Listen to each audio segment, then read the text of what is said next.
Il devait le tuer. Mais son corps a hésité. Xiaran, un assassin, s'est perdu dans le regard de sa cible. Meng Qiyu, trop beau, trop fragile. Trop dangereux. Le contrat parlait de mort. Le désir, lui, parlait plus fort. En devenant son garde du corps, Xiaran a signé sa propre chute. Car dans ce jeu, l'amour est l'arme la plus mortelle. Freud disait autrefois que les rêves sont l'incarnation du subconscient. Dans l'obscurité, les yeux bandés, un souffle s'échappe. Les rêves sont la manière dont les humains expriment leurs désirs les plus profonds. Le bandeau est arraché dans la panique. Depuis un demi-mois, je suis piégé encore et encore dans le même rêve. Mes poignets sont maintenus, incapables de résister. Un rêve de printemps d'un réalisme troublant. Je veux fuir, mais mon corps ne m'obéit pas.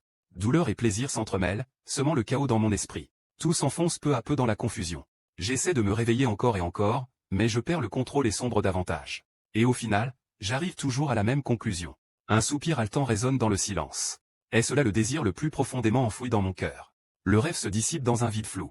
La scène bascule soudain vers un podium baigné de lumière. Le bruit des pas résonne avec assurance. La foule explose lorsque Qiyu apparaît. Enfin, le personnage central entre en scène. Qiyu, le nouveau mannequin le plus en vue, débute au sommet et reçoit une ovation frénétique. Cris d'admiration et acclamations fusent de toutes parts. Au milieu de la foule, un regard silencieux l'observe. L'atmosphère devient soudainement tendue. Qiyu ralentit d'un demi-temps. Un instant de décalage imperceptible. Comme si quelque chose allait s'effondrer. Une protection invisible est levée. Un cri de stupeur éclate sur le podium. Des fans hystériques hurlent le nom de Qiyu avec excès. Les appareils photos crépitent sans relâche. Les flashs éclatent dans tous les sens. Tout sombre dans le chaos. Le logo de la plateforme apparaît, annonçant un nouveau chapitre. Transition rapide. Après la fin du défilé, les coulisses retrouvent peu à peu leur calme. La manager réprimande sévèrement Qiyu pour son manque de concentration. Elle lui demande s'il écoute encore vraiment ce qu'on lui dit. Qiyu s'excuse et avoue ne pas être en forme aujourd'hui. La manager perçoit qu'il cache quelque chose. Qiyu confie qu'il fait le même rêve depuis plusieurs jours. Pressé de questions, il admet qu'il s'agit d'un rêve à caractère érotique. Dans le rêve, ses yeux sont bandés et il s'enlace sans cesse avec un homme.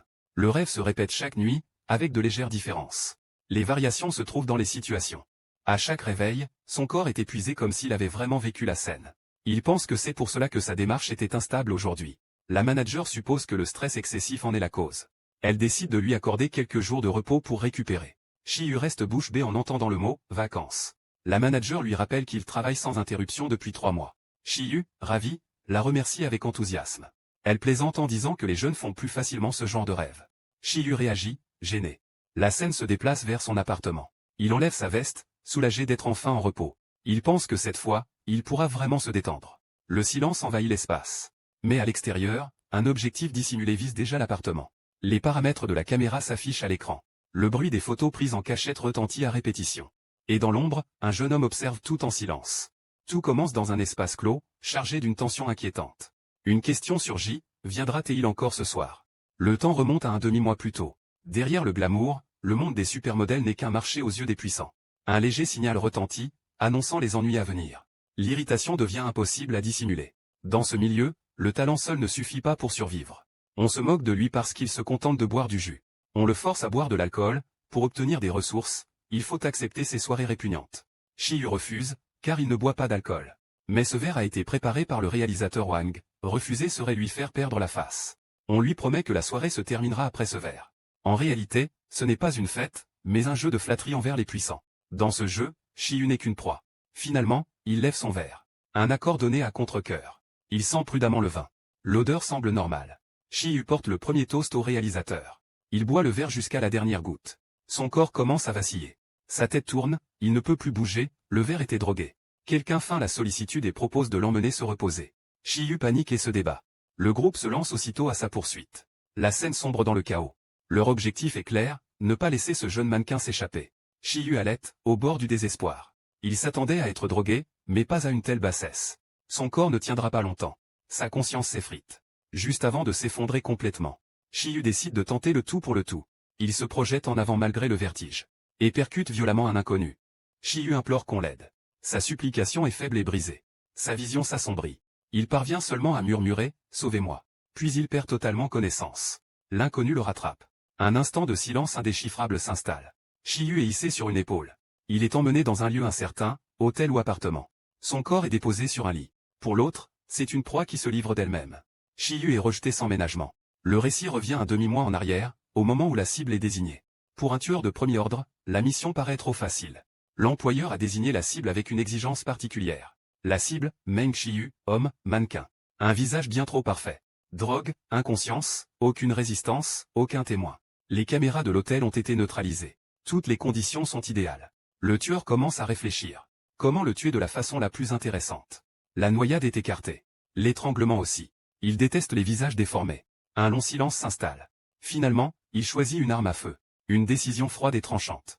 Une balle en plein front rendrait ce visage encore plus parfait. Et à cet instant précis, leur destin se retrouve définitivement lié. Le chiffre 0 apparaît dans son esprit, froid et vide. Une sensation glaciale le traverse, faisant frissonner tout son corps. L'espace est plongé dans le silence. Le temps semble s'être arrêté. Sa respiration se stabilise peu à peu. Il plisse les yeux et observe sa proie. Il suffirait pourtant d'appuyer sur la détente pour accomplir la mission. Mais il relâche sa main, ce n'est pas encore le moment. La seule condition du client était d'agir le 25 décembre. Il reste du temps. Après avoir accepté le contrat pour assassiner Meng Qiyu, il commence, comme d'habitude, à observer sa cible. Mais cette fois, la cible le surprend. Une anomalie rare. Meng Qiyu correspond parfaitement à ses goûts. Trop parfaitement, au point d'être dangereux.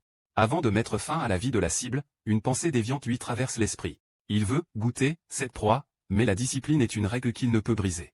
Ruiner les choses trop tôt serait un échec. Il s'approche. La distance se réduit. Son rythme cardiaque devient difficile à contrôler. Puis il se retient et repousse la cible. Une décision dissimulée derrière un masque de froideur. Le jeu n'est pas encore terminé. Le jeu commence officiellement. Tout cela n'est encore qu'un prélude.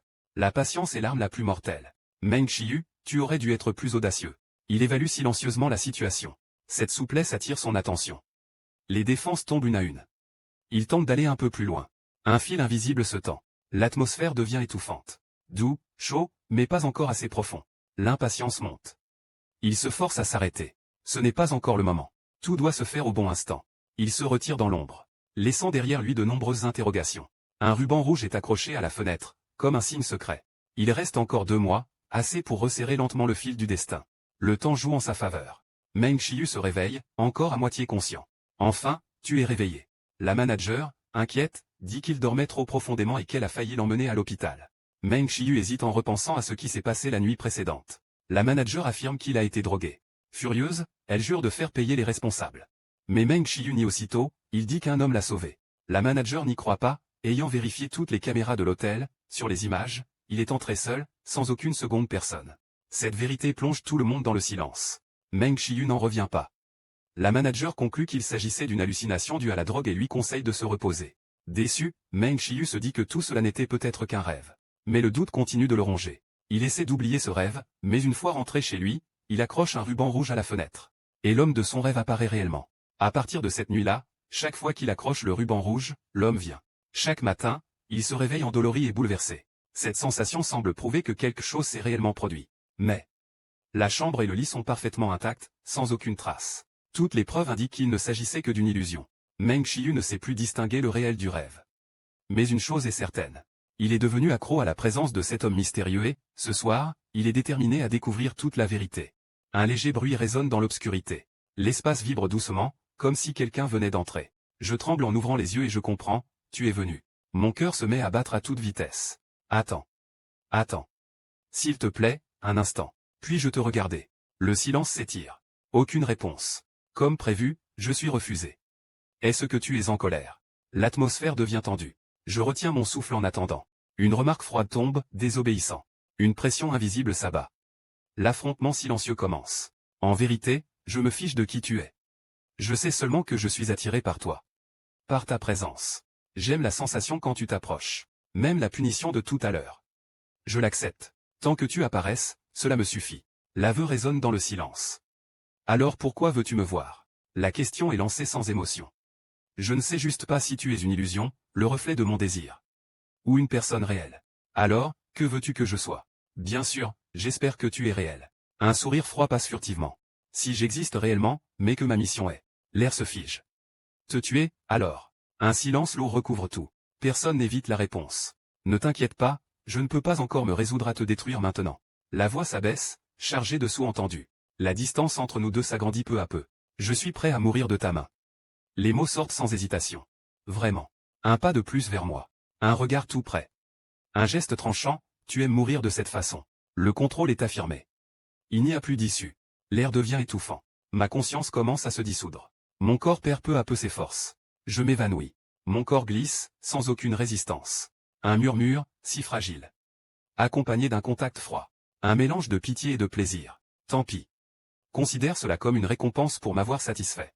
Dans 2 mois, j'assisterai à tes funérailles. Une promesse froide comme une sentence. Sa présence se dissipe peu à peu. L'obscurité se referme. Tout retourne au silence. Il ne reste qu'un étrange écho. J'ouvre les yeux. Et je ne sais plus si c'est la réalité. Ou simplement un autre rêve. Un instant de vide précède l'explosion de l'événement. Un bruit étrange brise le calme environnant. Meng Qiyu, quelqu'un appelle son nom. L'atmosphère devient aussitôt tendue. Un homme affirme que Qiyu ressemble exactement à la photo sur l'écran du téléphone de son ex-petite amie, perdant totalement le contrôle. Qiyu tente de rester calme et propose de discuter posément. Une main le saisit soudainement. Des mouvements chaotiques éclatent en un instant. Des pas résonnent précipitamment. Qiyu est légèrement repoussé et perd l'équilibre. L'espace vacille. Tout se déroule trop vite. Un choc violent se produit. Une voix glaciale retentit, avertissant l'autre de ne pas toucher à sa proie. La scène s'interrompt brutalement. L'endroit retrouve un calme trompeur, comme si rien ne s'était passé. Tout est désormais sous contrôle. L'homme ajuste ses vêtements comme si de rien n'était. Qiyu balbutie des remerciements. Il dit avoir vu Qiyu entrer dans le parking. Qiyu se fiche de peur. L'homme réalise que Qiyu est plus effrayé qu'il ne l'avait imaginé. Qiyu dit faiblement que ses jambes sont molles et qu'il ne peut plus bouger. Une voix familière appelle le nom de Qiyu. Arrête. Tina apparaît, surprise que Qiyu soit encore dans le parking alors qu'il disait être parti depuis une demi-heure. Heureusement, elle est revenue vérifier. Qiyu tire Tina à l'écart et raconte paniqué ce qui vient de se produire. Il parle sans s'arrêter. 5 minutes passent dans un flot de paroles confuses. Qiyu explique que sans l'aide de cet homme, il aurait été en grand danger. Il souhaite obtenir ses coordonnées pour le remercier plus tard. L'homme refuse et lui demande seulement de faire attention à sa sécurité.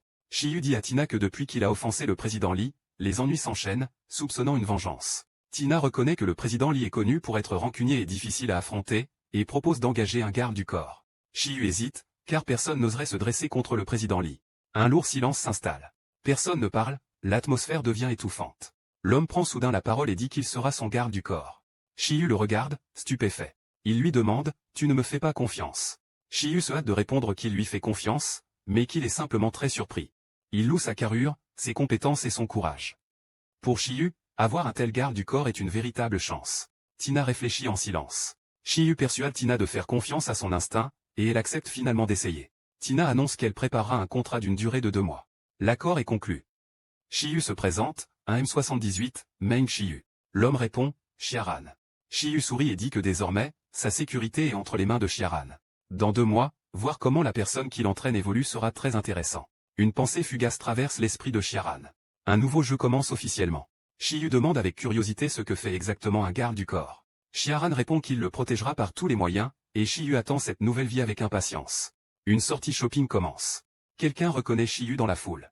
Reconnu, Qiyu s'inquiète et ne veut pas être encerclé. La foule commence à s'agiter. Xiaran entraîne rapidement Qiyu pour s'éloigner. Qiyu s'enthousiasme en disant que son garde du corps est incroyable. La scène passe à un jogging matinal, avec des respirations régulières. Un sifflement de vent traverse l'air. Des pas fermes frappent le sol. Deuxième qualité d'un garde du corps professionnel, la flexibilité. Qiyu exprime sincèrement sa gratitude. Une confiance commence à se construire. Leur relation évolue silencieusement. Une nouvelle brûlante se répand, un top modèle fait une apparition publique. Et tous les regards se tournent une fois de plus vers Meng Qiyu. Un clic, c'est que retentit, des paparazzis prennent des photos en cachette au loin. Qiyu fronce légèrement les sourcils, son malaise est évident. Xiaran l'appelle doucement et lui rappelle de rester calme, les paparazzis vivent de l'attention, ne leur donnent pas ce qu'ils veulent.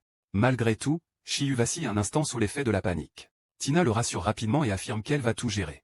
La scène se referme dans un mélange de bruits confus et d'éclairs de flash. 3 jours plus tard, le hall du restaurant SHC Nan est envahi de lumière et de tumulte. Fans et paparazzi encerclent les lieux, appelant sans cesse le nom de Qiyu.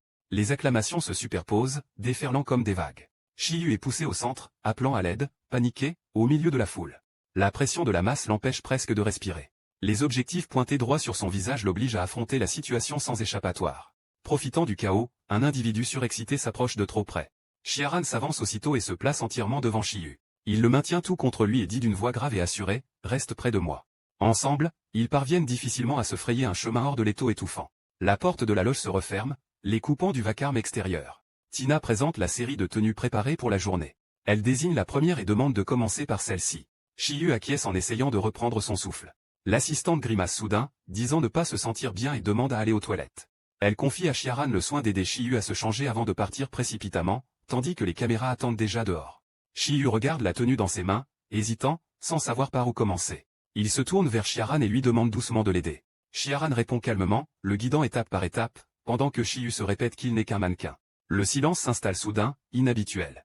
Chiaran s'approche et ajuste soigneusement chaque pli du vêtement. Ses doigts se prennent par inadvertance dans la bordure du tissu. Il tire légèrement dessus, d'un geste précis et parfaitement maîtrisé. Shiyu se fige, son cœur manquant un battement. La distance entre eux devient soudain étrangement pesante. Chiaran se baisse pour ramasser un accessoire tombé au sol. Il remarque que la fleur serait plus jolie placée ici. L'assistante éclate de rire et complimente l'ensemble, trouvant le rendu harmonieux et élégant. Chiaran signale que le fermoir dans le dos n'est pas encore attaché, poussant Shiyu à se retourner instinctivement. Le contact léger et inattendu lui coupe presque le souffle. L'atmosphère dans la pièce devient floue, difficile à définir. Shiyu paraît légèrement déstabilisé. Il se retourne et demande s'il y a un problème. Chiaran répond brièvement, ce n'est rien, c'est terminé. Shiyu lui adresse un sourire radieux et le remercie sincèrement. Dans le regard de Chiaran traverse une pensée sombre, il préfère le voir plus vulnérable encore. Cette pensée est aussitôt enfouie derrière une expression impassible. La porte de la loge s'ouvre brusquement. Des pas en résonnent en s'approchant. Une main tenant un ruban rouge apparaît dans leur champ de vision. L'atmosphère bascule instantanément. Surpris, Shiyu demande, « Aujourd'hui je n'ai pas accroché le ruban rouge, pourquoi es-tu ici ?» Shiyu s'apprête à poser une question. Lorsqu'une voix glaciale résonne, « Pourquoi as-tu rompu notre accord ?» Shiyu hésite, comme s'il était en train de se couper lui-même d'une partie de son être. Peut-être qu'il n'en a vraiment plus besoin. Ces mots font soudain retomber l'atmosphère. Shiyu commence à raconter le moment où tout a commencé. C'était lorsqu'il était épuisé, seul, abandonné sous les projecteurs. Les tenues de scène s'enchaînaient, s'enroulant étroitement autour de son corps. Comme un cocon qui l'emprisonnait, le séparant de la vraie vie. Fans, partenaires, sponsors. Tous exigeaient un sourire. Au point que Shiyu avait presque oublié que les émotions humaines devaient être sincères. Cette suffocation l'usait peu à peu. Et puis, il est apparu. Comme une couleur éclatante déchirant l'obscurité, comblant des fantasmes dangereux que Shiyu n'avait jamais osé admettre. Même en sachant que ce n'était pas une issue, il s'est laissé sombrer en lui. Alors pourquoi vouloir se retirer maintenant? Parce que la vie de Shiyu a déjà quitté son ancienne trajectoire. Le récit est interrompu par les préparatifs du fan meeting du lendemain. Faut-il jouer l'idiot devant les caméras? Un rappel froid retentit, attention, la caméra tourne. Shiyu réalise que depuis que quelqu'un est entré dans sa vie, son monde gris a commencé à se colorer, et qu'il n'a plus besoin d'une illusion temporaire pour combler le vide. L'autre demande, qui est cette personne, faut-il s'en occuper? Shiyu refuse, baissant la voix, disant que cela ne le concerne pas. Il s'excuse, conscient de sa cruauté. Alors qu'on le punisse. Mais après la punition, que restera-t-il? Shiyu est clair, à partir de maintenant, il n'accrochera plus le ruban rouge. Un rire glacial résonne, tu veux mettre fin à tout. Et une déclaration possessive tombe, moi seul ai le droit de le décider. Le lendemain matin, Shiyu se plaint de l'emploi du temps brutal de la veille. Tout son corps est endolori, comme s'il avait été broyé puis abandonné. La plaisanterie sur le surmenage est devenue une sensation bien réelle. Chiaran demande, d'une voix grave, tu ne vas pas bien. Shiyu secoue la tête, feignant le calme, disant qu'il a trop forcé à l'entraînement et que ses muscles le font souffrir. Chiaran marque un arrêt, t'entraîner la nuit. Shiyu sourit légèrement, rappelant qu'il est mannequin et qu'il ne peut pas se permettre d'être faible. Chiaran répond lentement, la nuit, tu devrais te reposer davantage. Shiyu acquiesce, le regard assombri, puis demande à Chiaran de lui masser le dos. Chiaran hésite, comme s'il se tenait au bord d'une frontière dangereuse. Shiyu baisse la voix, presque en supplique. Finalement, Chiaran accepte. C'est la première fois qu'il voit Shiyu aussi clairement. Même à travers le tissu, sa présence est trop évidente. Dans l'obscurité, le moindre mouvement devient extrêmement sensible. Shiyu murmure son nom, lui disant à voix basse qu'il appuie au mauvais endroit et qu'il devrait remonter un peu. Chiaran répond brièvement, la voix devenue rauque, compris. Shiyu remarque le changement dans sa respiration. Aux yeux de Chiaran, Shiyu paraît dangereusement fragile. Comme quelque chose qui se briserait au moindre resserrement. Il n'arrive pas à comprendre qui pourrait vouloir lui faire du mal. Un chiffre glacé surgit dans l'esprit de Chiaran. Dans 10 heures, la nuit tombera. Il demande presque instinctivement, est-ce que je t'ai fait mal? Shiyu répond doucement, non. Continue. Tina arrive soudain avec une photo et interpelle Shiyu. Shiyu. Tu es vraiment sorti au grand jour, en t'affichant ouvertement. Tina se lève d'un bond, la voix sèche, sous le choc. Elle explique qu'un paparazzi l'a fait chanter avec ses photos. Soit il paie 1 million, soit il les divulgue aux médias. 1 million, autant braquer une banque. Tina avertit que ce paparazzi est tristement célèbre, même payé, il pourrait ne pas détruire les négatifs, voire les revendre. Shiyu la rassure, disant que tout finira par s'arranger. Il sourit légèrement, persuadé que la malchance se transformera en chance. Tina mentionne Chiaran, disant que son regard pendant le massage n'était pas pur, pas celui d'un garde du corps correct.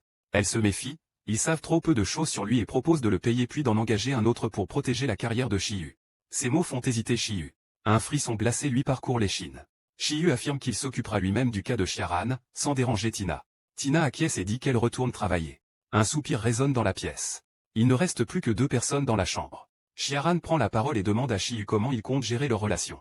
Shiyu sursaute, réalisant qu'il a tout entendu. Shiharan répond froidement qu'il n'est pas sourd. Puis il lui demande de ne pas éluder le sujet. Shiyu rit pour détendre l'atmosphère et dit que tout peut rester comme maintenant, une simple relation employeur-garde du corps, ajoutant en plaisantant que Shiharan est clairement hétéro. Il lui tape l'épaule, le complimentant d'être correct et sans mauvaise intention. Shiharan répète chaque mot, hétéro, correct. Pas un pervers. Le silence s'étire. Aux yeux de Shiharan, Shiyu est vraiment un idiot sans aucune méfiance. Il lui renvoie la question, et toi alors, un hétéro pur et chaste. Shiyu tousse légèrement, évitant de répondre. Shiharan remarque qu'il semble pourtant aimer les hommes. Mais il le rassure, disant qu'il ne franchira pas les limites. Parce qu'il aime déjà quelqu'un. Même s'ils ont perdu contact, il a récemment retrouvé des nouvelles de cette personne. Shiyu reste silencieux. Shiharan explique que c'est grâce à cette personne que sa vie monotone a pris des couleurs, et qu'il n'a plus besoin de faux anesthésiants. Shiyu se demande si c'est à cause de cet homme que Shiharan veut garder ses distances. Shiharan réprime ses émotions. Un léger sourire traverse les lèvres de Shiyu. Shiharan demande si penser à cette personne le rend si heureux. Shiyu avoue qu'il n'a fait que réconforter Tina, alors qu'en réalité il est troublé par des inquiétudes floues. Shiyu dit que Shiharan ne comprend pas ce milieu, les photos ne sont qu'un appât, et ennemis comme rivaux finiront par attaquer. S'il s'effondre, Shiharan perdra aussi son travail. Shiharan répond qu'il espère que cela n'arrivera pas. Shiyu demande si la situation est vraiment si grave. Shiharan serre le poing. Son regard s'assombrit. Il détourne les yeux. Des pensées dangereuses prennent forme en silence. Shiharan saisit un objet. Les symptômes du paparazzi lui traversent l'esprit. Un nom apparaît, le tout dernier médicament provoquant des lésions nerveuses. Il détruit le système nerveux central, entraînant un coma irréversible, un état végétatif. Qui a agi le premier? L'appel est connecté. La voix tremblante de Shiyu retentit, Shiharan. J'ai des ennuis. Shiyu reçoit un appel urgent et, la voix tremblante, demande à Shiharan de venir chez lui. L'appel est brusquement coupé, laissant derrière lui un silence lourd d'inquiétude. La porte s'ouvre grâce au bon code, signalant qu'un intrus autorisé est déjà entré. Des pas décidés traversent sans hésitation cet espace pourtant intime. Shiharan appelle Shiyu d'une voix grave et pressée, lui demandant ce qui s'est passé. Shiyu se plaint de douleur, expliquant qu'il a glissé dans la salle de bain et ne peut plus bouger. Il tente de se relever, mais son corps refuse d'obéir. Shiharan l'examine aussitôt, son regard balayant chaque détail avec précision. Il conclut qu'il ne s'agit que d'échymose, rien de réellement grave. Shiharan prend la situation en main, chacun de ses gestes est net et assuré. Il attrape le nécessaire sans jamais quitter Shiyu des yeux. Shiyu est aidé à se redresser, son corps s'appuyant instinctivement contre le sien. Un léger bruit résonne, brisant la tension silencieuse. Shiharan ordonne à Shiyu de ne pas bouger. L'air de la pièce se fige aussitôt. Shiyu laisse échapper un gémissement étouffé. Shiharan remarque sa fragilité et lui demande où la douleur est la plus forte. Shiyu avoue que c'est son pied, le moindre mouvement lui arrache une vive douleur. Shiharan confirme qu'il s'agit d'une simple luxation, sans atteinte osseuse, et annonce qu'il va la remettre en place. Shiyu hoche docilement la tête, tentant de contenir son anxiété. Rapidement, tout revient à sa place. Shiharan lui demande si ça fait encore mal, précisant que la plupart des gens trouvent ça insupportable. Shiyu esquisse un sourire, disant qu'il n'est pas comme tout le monde. Shiharan rétorque sérieusement qu'il est rare de se blesser soi-même sous la douche. Shiyu reste interdit, ne sachant comment répondre. Il demande ensuite à Shiharan d'aller chercher des vêtements dans la chambre. Shiharan réplique, « Nous sommes 2 hommes, qu'y a-t-il de gênant ?» Shiyu bafouille, disant que ce n'est pas de la peur, juste inapproprié. Shiharan lui demande alors ce que signifie vraiment « inapproprié ». Shiyu se fige, incapable de répondre. Il réalise soudain que c'est la première fois que Shiharan vient ici, et pourtant il trouve la chambre comme s'il connaissait déjà les lieux. Shiharan explique calmement qu'il a suivi son instinct. Shiyu admet à voix basse que cet instinct est effrayant. Une remarque lui échappe, franche et brutale, sans aucune honte. Shiyu ajoute que son pied va mieux et qu'il se fait tard. Shiharan lui demande alors sans détour s'il veut qu'il parte. Shiyu se hâte de nier, bredouillant une justification maladroite. Shiharan affirme qu'il ne peut pas se déplacer correctement et que, en tant que garde du corps, il restera pour veiller sur lui, à condition d'être payé en heures supplémentaires. Shiyu accepte à contre-cœur, ajoutant qu'il va dormir et que Shiharan peut faire comme bon lui semble. Shiharan répète lentement, « Faire ce que je veux, vraiment ». L'atmosphère de la pièce devient soudain trouble. Le temps semble se ralentir tandis que Shiharan fixe Shiyu longuement, sans dissimuler son regard. Une alerte tardive résonne dans l'esprit de Shiharan. Shiyu a lui-même ouvert la porte au danger. Shiharan murmure qu'il a invité le loup à entrer chez lui. Son regard s'assombrit. Il pense que Shiyu est si fragile qu'un simple contact pourrait le briser. Un geste infime fait frémir Shiyu, et Shiharan décide de s'arrêter là pour aujourd'hui. La pièce retombe dans un silence pesant. Leurs respirations se croisent dans l'obscurité. Shiyu laisse échapper un son à peine audible. La tension se répand dans l'air. Shiharan maintient une distance dangereusement mince. Finalement, il laisse échapper un long soupir. La nuit engloutit peu à peu la pièce. Une frontière est préservée, mais repoussée plus près que jamais. Chiaran se fait une promesse silencieuse, désormais, lui seul a le droit de laisser une trace. Cette pensée pèse comme une déclaration. Et Chi-Yu frissonne légèrement, sans savoir si c'est la douleur ou toute autre chose. L'appartement baignait d'une lumière douce, et les traces de la nuit passée n'avaient pas encore disparu. Tina, le visage fermé, rappela que Chi-Yu était mannequin et qu'une blessure au pied ne pouvait pas être prise à la légère. Elle proposa immédiatement de l'emmener à l'hôpital pour un examen. Chi-Yu se frotta le front et répondit que Chiaran s'en était déjà occupé, et qu'il se sentait beaucoup mieux à présent. Tina restait inquiète, affirmant qu'un médecin exigerait sûrement un long repos, avant d'évoquer l'idée d'engager quelqu'un pour s'occuper de lui. Chi-Yu refusa aussitôt, ne voulant pas d'un inconnu dans son appartement. Il changea rapidement d'angle et proposa que Chiaran reste, à la fois pour sa sécurité et pour la vie quotidienne. Tina se tourna alors vers Chiaran pour avoir son avis. Chiaran posa la main sur la table, son regard s'assombrissant. Il répondit brièvement, « Aucun problème, mais le tarif serait différent. » Tina sourit, disant que le prix importait peu, mais Chiaran ajouta calmement que ce serait au client de payer. Un accord tacite fut ainsi scellé. 1 heure plus tard, l'appartement retrouva son calme, débarrassé de toute présence extérieure. Chiaran demanda à Chi-Yu ce qu'il voulait manger et proposa de commander à livrer. Chi-Yu soupira, disant que depuis son entrée dans l'industrie du divertissement, la livraison avait pratiquement disparu de sa vie. Il désigna le réfrigérateur et demanda à Chiaran de lui préparer un vrai repas maison, mais ce dernier répondit qu'il ne savait pas cuisiner. Chi-Yu proposa de lui apprendre, mais Chiaran secoua la tête, sans le moindre intérêt. En souriant, Chi-Yu se plaignit de ne pas vouloir se résigner, tout en refusant de déranger les autres, puis fit mine de se lever en annonçant qu'il allait traîner son corps blessé jusqu'à la cuisine. Il boitilla de façon très convaincante, mais fut aussitôt démasqué. Chi-Yu s'arrêta net. Aucune explication supplémentaire n'était nécessaire. Chiaran fit un pas en avant et força Chi-Yu à se rasseoir, d'une voix froide et ferme, « Reste assis, je m'en charge. » Chi-Yu laissa échapper un petit rire, disant que Chiaran se souciait quand même beaucoup de lui. Chiaran commença à préparer les ingrédients, ses gestes précis et efficaces. Chi-Yu, debout à côté, exigea que le poisson soit nettoyé parfaitement, sans laisser une seule écaille. Chiaran jeta un regard et lâcha, « C'est presque plus compliqué que de tuer quelqu'un. » Finalement, le plat fut terminé. Chi-Yu, surpris, le complimenta, « Tu dis que tu ne sais pas cuisiner, mais ton maniement du couteau est impressionnant. » Il se rappela soudain la manière dont Chiaran avait remis sa cheville la veille, et une supposition lui échappa, « Tu étais médecin avant, chirurgien. » Chiaran répéta le mot à voix basse, « Médecin. » Puis il nia aussitôt. D'un ton parfaitement calme, il déclara, « Non, je suis un tueur. » La distance entre sembla se réduire en un instant. Chi-Yu éclata de rire, disant que ce genre de choses n'existait que dans les films. Chiaran enchaîna sur le ton de la plaisanterie, « Police, tu es en état d'arrestation. » Chi-Yu s'excusa de ne pas avoir pu se retenir de rire, rappelant qu'il n'était qu'un mannequin. La plaisanterie prit fin, laissant un bref silence. Personne n'ajouta un mot. Chiaran déclara lentement, « Ne crois pas que le monde soit toujours bienveillant. » 1 heure passa. Chi-Yu goûta le plat et commenta, « Pas mal. » Chiaran rappela que la blessure de Chi-Yu nécessitait encore des soins. Il proposa d'acheter de la pommade après le repas, précisant qu'il y avait une clinique juste en bas et qu'ils pourraient y aller ensemble. Chiaran demanda alors, « Tu penses vraiment pouvoir marcher ?» Chi-Yu haussa les sourcils, « Qui a dit que je devais marcher? Je ne peux pas sortir autrement. » Chiaran resta figé, pressentant que la manière de sortir, évoquée par Chi-Yu serait tout sauf ordinaire.